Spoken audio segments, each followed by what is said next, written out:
Well, let's get it going, guys. Time for the Lead Block. Lead Block. Let's go. Okay, Tom Brady saw the GOAT, the best of all time. He was, of course, the MVP of Super Bowl 55. It was defensive coordinator Todd Bowles, though, and the Bucs defense that kept Patrick Mahomes in check. Full team win back in February. It feels like it was just yesterday.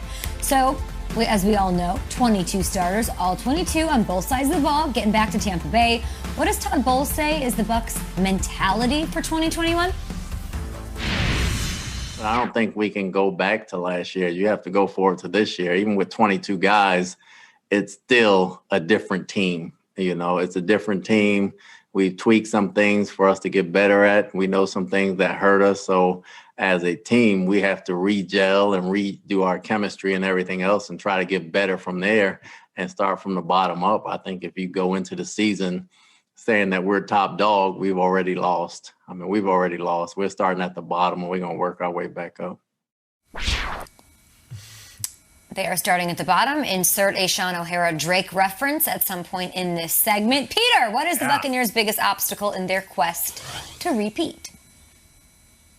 Staying hungry. And I know that sounds crazy for any of these teams. They devote their lives to this. It's what they do. But they were a desperate, hungry group of rabid dogs by the end of that season last year, and they were on a mission. It started at the bye week. Come out, they play the Lions on a Saturday game, and they absolutely blow out the Lions, and nothing happens where they look at each other and say, do we have something here? No one was talking about the Buccaneers around week 12, week 13, week 14, and then Brady went on this run, and the defense came together, and then they were just one of those teams that caught fire. Caught fire. It was lightning in a bottle, and then we get to the playoffs, and you know what happened. They're down 10 to the Saints on the road, and they find a way to get that victory. And then they, of course, go into Green Bay, into Lambeau, beat Aaron Rodgers on the road where they're big underdogs. And then they, of course, go to the Super Bowl where they're underdogs again, and they find a way to beat Patrick Mahomes, Andy Reid in their quest to win their second straight. This was a desperate, hungry team with Brady trying to prove something, Gronk having a little bit of experience, and a bunch of unproven players in big spots trying to make a name for themselves. Fast forward this year, they're Super Bowl champs. They've done it. They've got the money, they've got the accolades, they've got the Lombardi. So what motivates you now? I find this really interesting always with a team that has one of these late season runs. And the Eagles had it a couple years back, and the Giants had it when Sean O'Hara was there. How do you follow that up? How do you find a way to recapture that magic? Because no one believed in the Buccaneers. They had to go on the road for 3 playoff games, including the Washington one. And then they had to go to a Super Bowl, and they won each and every one of those games. Now you're the hunted. You're not the hunters. Do you still have that hunger? Are you still desperate? It's hard to be desperate when everyone's already crowning you in May. Peter, I've been on all week with you. I have loved every moment of it. I have loved my preparation every night for this show.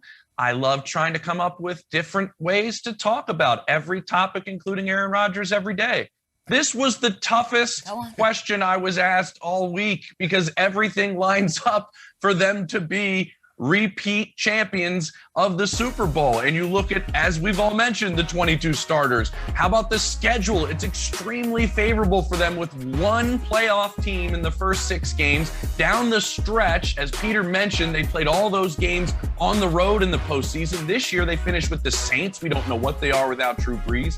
Carolina, the Jets, Carolina. They could be spending the playoffs in Tampa Bay. It could be almost an easier road this year compared to a season ago. The one spot that they could have some trouble with is there an 8-game stretch where they play 6 teams that made the playoffs last year.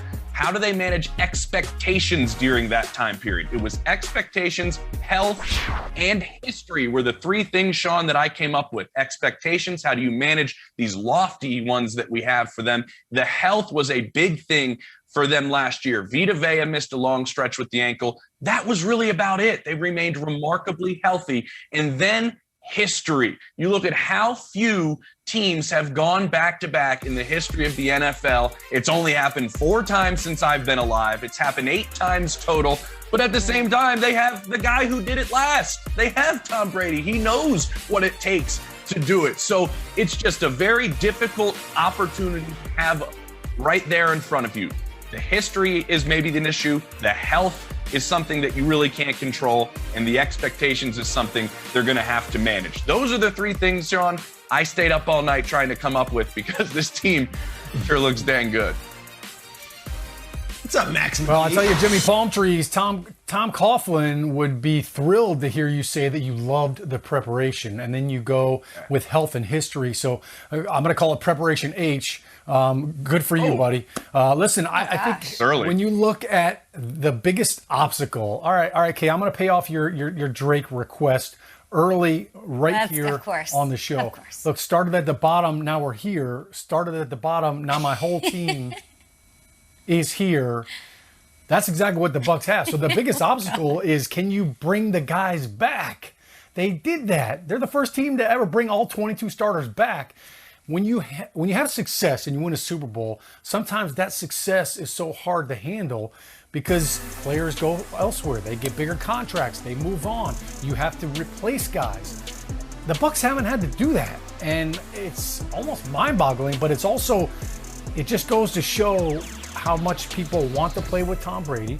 They want to play for Bruce Arians and Byron Leftwich and Todd Bowles, and how much they've changed that culture there with the Bucs. So Peter laid it out beautifully about how in Week 12 everybody was talking about Tom Brady's deep football inaccuracies and what do we have in this team. They got hot at the end of the year at the right time. That's always when you want to be playing your best football. So the challenge this year is, what happens if they peak too soon? Now you can't quote Drake because you're not starting at the bottom. I know mentally you're trying to get the eye of the tiger, but I go back to in 2007, we got hot. We rode off in the sunset, won the Super Bowl. In 2008, I remember coming back to training camp. That was the best training camp I'd ever been a part of, Kay. It was the best performances every single day. We held ourselves to a whole new standard, and every day Tom Coughlin started our day with and ended with it. Is this a championship practice?